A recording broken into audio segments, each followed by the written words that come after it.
You ask Tiger to solve. This deals with linear equations with one unknown. The final result is n equals -3. Let's solve it step by step. Swap sides. Isolate the n. Divide both sides by -7. Cancel out the negatives. Simplify the fraction. Simplify the arithmetic.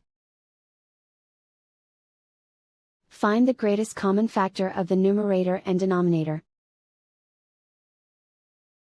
Factor out and cancel the greatest common factor. And so the final result is n equals -3.